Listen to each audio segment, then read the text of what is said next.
Watermark കളയാത്തതുകൊണ്ട് സബ്സ്ക്രൈബിൻ്റെ sticker വെച്ച് adjust ചെയ്യുന്ന ഒരാളുടെ കഥയാണ് ഗൈസ് നിങ്ങൾ ഈ കണ്ടുകൊണ്ടിരിക്കുന്നത്. നിങ്ങൾക്ക് ഈ പെസ്താഷെല്ല് കണ്ടപ്പോൾ തന്നെ മനസ്സിലായിട്ടുണ്ടാവില്ല ഞാൻ എന്താ ചെയ്യാൻ പോണേന്ന്. അതെ ഗൈസ്, നമ്മളിന്ന് ടുലിപ്സ് ഉണ്ടാക്കാൻ പോവുകയാണ്.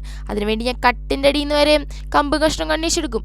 അത് ഞാനിങ്ങനെ ശരിയാക്കി ആ ബഡ്സിൻ്റെ കഷ്ണം വരുന്നത് ശരിയാക്കി എടുത്തു. അതിനിടയ്ക്ക് എനിക്ക് കുറച്ച് ഒരു സീതപ്പഴം കിട്ടി, അതും കുറച്ച് കഴിച്ചു. ഇനി നമുക്ക് ഈ പിസ്താഷെല്ലുകളൊക്കെ ഒട്ടിച്ച് ടുലിപ്സ് ഉണ്ടാക്കാം. ഞാൻ അതിൻ്റെ ഇടയ്ക്ക് നെയിൽ പോളിഷിൻ്റെ കുപ്പി എടുത്ത് അതിനകത്ത് ചെയ്യാമെന്ന് ഞാൻ വിചാരിച്ചുകൊണ്ടിരുന്നത് കേട്ടോ. പക്ഷെ നമ്മൾ വിചാരിക്കുന്ന കാര്യങ്ങൾ വിചാരിക്കുന്ന പോലെ വന്നു കഴിഞ്ഞാൽ അതിനൊരു ത്രില്ല് ഉണ്ടാവാത്തതുകൊണ്ട് ചില കാര്യങ്ങളൊന്നും നമ്മൾ വിചാരിക്കുന്ന പോലെ വരില്ലായിരിക്കും. അപ്പോൾ നമ്മൾ എന്ത് ചെയ്യണം, അതൊരു അഡ്ജസ്റ്റ്മെൻറ്റിൽ അങ്ങോട്ട് അഡ്ജസ്റ്റ് ചെയ്ത് വിടണം. അപ്പോൾ അത് ചിലപ്പോൾ നമ്മൾ പ്രതീക്ഷിക്കുന്നതിനേക്കാളും സൂപ്പറായിട്ട് വരും. ഇതിനകത്ത് ആ നീല പെയിൻ്റ് അടിച്ചപ്പോഴത്തേനും എൻ്റെ പ്രതീക്ഷകളെല്ലാം തളർന്നിരുന്നു. അപ്പോൾ ഞാനിത് ഒട്ടിക്കാനായിട്ട് പല തവണ ആ ഐസ്ക്രീം സ്റ്റിക്കുമ്പോൾ നോക്കി. പക്ഷെ ഒരു കാര്യം ഉണ്ടായിരുന്നില്ല, അതൊന്നും ഒട്ടിട്ടായിരുന്നില്ല. അവസാനം ഞാൻ എന്ത് ചെയ്ത് ഈ ടുലിപ്സൊക്കെ കൂടി ഒരുമിച്ച് ഒട്ടിച്ചിട്ട് ഈ പിസ്താഷിലും അങ്ങോട്ട് ആ സ്റ്റിക്കും അങ്ങോട്ട് ഒട്ടിച്ച്. ഇപ്പം സൂപ്പറായില്ലേ ഗൈസ്.